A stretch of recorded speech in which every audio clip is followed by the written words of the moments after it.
Donald Trump's admission in an interview with Chris Wallace that he might not accept the results of the November election. After all, he said that before the 2016 election as well. But the situation now is far more dangerous. For months, Trump has been unleashing forces that, come November, could cause tens of millions of Americans to be convinced that the election was rigged. So even if Trump leaves office in January, voluntarily or not, he will leave behind a political climate that could verge on civil war. Trump is an avid fan of conspiracy theories to begin. His political rise started with one, the notion that Barack Obama was born in Kenya. He has embraced the most noxious peddler of falsehoods, Alex Jones. Trump and his associates have been stoking the QAnon movement, which imagines a battle between the president and a deep state of high-ranking officials and liberal elites who practice child torture and satanic worship. Yes, check it out. All these instincts are now being channeled into one idea, one great conspiracy, that the November vote will be rigged. Now, some take comfort from the polls, believing Joe Biden will win with a large enough margin to make all these concerns irrelevant. Maybe. But it is also quite possible that things will get very messy in November. Assuming we are still in the midst of a pandemic, all 50 states will have instituted new measures relating to voting, from social distancing rules to mail-in ballots.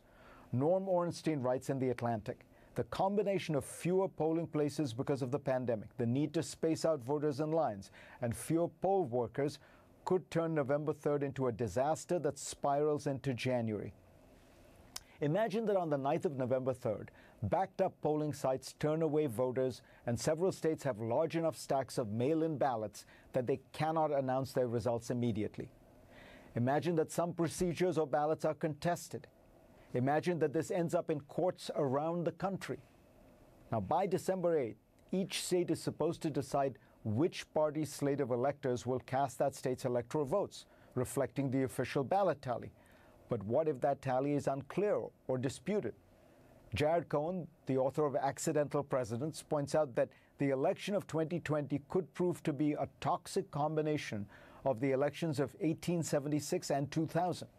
In 1876, 4 states faced serious allegations of irregularities or fraud, and the situation was resolved by a backroom deal. In 2000, a dispute over Florida's ballots led to the Supreme Court intervening in an unprecedented and highly controversial move, settling the election in favor of George W. Bush. But what happens this fall will take place in the midst of the most polarized political climate in a century and with the hyper-accelerant of social media.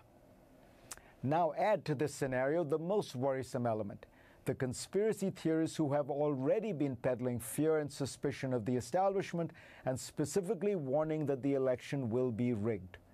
If Trump's prospects worsen as November approaches, his attacks are likely to get more outlandish. He has already claimed in the past that large numbers of undocumented immigrants, out-of-state residents, and dead people were voting for the Democrats with no proof. He recently insisted there is zero chance mail-in ballots will be anything less than substantially fraudulent because mailboxes will be robbed, ballots will be forged. He says millions of mail-in ballots will be printed by foreign countries. None of these charges are backed up with proof. Americans like conspiracy theories. It's a country suspicious of centralized power, and these theories help people make sense of the world. We all dislike the idea of chaos and chance. We prefer to see patterns, causes, and villains. This tendency exists on the left as well, whether it's Oliver Stone's portrayal of the JFK assassination or the belief that Russia hacked into voting machines in 2016 and changed the tallies.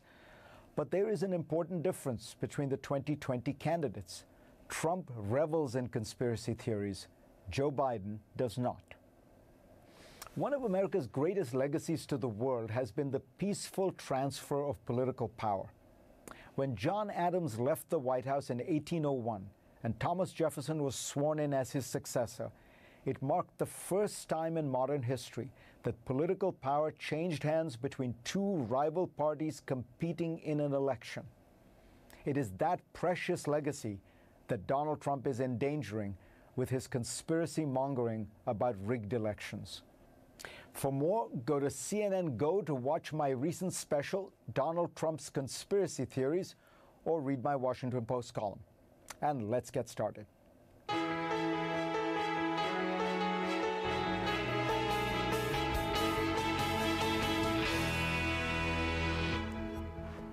The protests that erupted across the U.S. in the wake of the killing of George Floyd have been dissipating, but not in Portland, Oregon.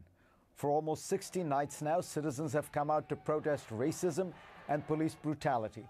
Over that time, some protesters have become violent, and there have been acts of vandalism, including fires set and anti-police graffiti scrawled on a federal building.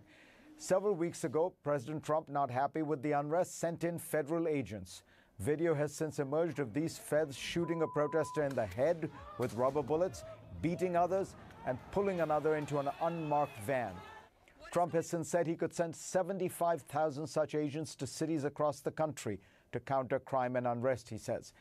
Is it Trump's right, or is it federal overreach? Joining me now are two former Secretaries of Homeland Security, Janet Napolitano and Jeh Johnson. Jeh Johnson, let me begin by asking you, what, as far as you can tell, is the situation in Portland, and did it require federal agents? Fareed, you're right that in Portland there have been enduring, consistent demonstrations in the aftermath of George Floyd, unlike most other cities. And it has continued, for the most part, peaceful. And whether or not that warrants deploying large-scale federal law enforcement, I think, is a very, very difficult question. The White House invoked a provision in Title 40 of the United States Code that says the Secretary of Homeland Security has the general ongoing authority to protect federal buildings. That is clear enough.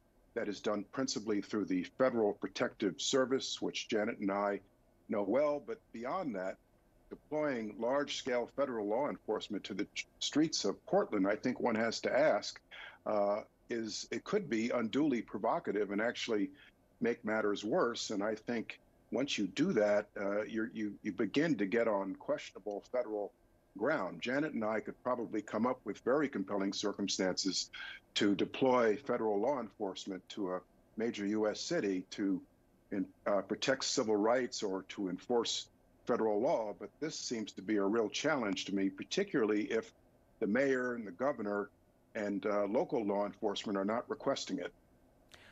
Janet Napolitano, that seems to be the crucial issue here. You were governor of Arizona, and Secretary of Homeland Security. Is this a kind of a usurpation of state authority? What does it tell you that no local leader has asked for this? Oh, I think this is so concerning to send in large numbers of federal agents in full battle gear, as it were, over not just the consent, but over the actual objection of local and state leaders. And from what I can tell, the protests in Portland were actually dying down somewhat until the feds showed up. And then that created a heightened response by the protesters. And all of a sudden, we have this kind of cycle going on with the huge use of tactics like tear gas and rubber bullets and the like. It's not the reason the Department of Homeland Security was created, that's for sure. Jeh Johnson, you're a distinguished lawyer. What is the constitutional circumstance on this? Because President Trump now says he could do it in dozens of other cities. As far as I can tell, there is no violence. I mean, this is conjuring up some kind of state of lawlessness in America that doesn't exist. Can the president, in a sense, define an emergency and then act on what he describes as a self-defined emergency? Fareed, I think that is fact-dependent. And from what I can see, the facts don't really exist here. First and foremost, the mayor, the police chief, is principally responsible for public safety. And if they're not requesting federal help, then that calls into question what they are doing. If, in fact, there is a systematic violation of federal civil rights going on, say, for example, these agents are arresting people on less than probable cause, that is hugely problematic and may indeed violate federal law. As a general matter, federal law enforcement can protect federal civil rights, can pursue violations of federal law, but I just don't see that the circumstances exist in these cities. Up till now, it has been adequate for local law enforcement, and often with the help of the National Guard, to address any security concerns in the aftermath of George Floyd.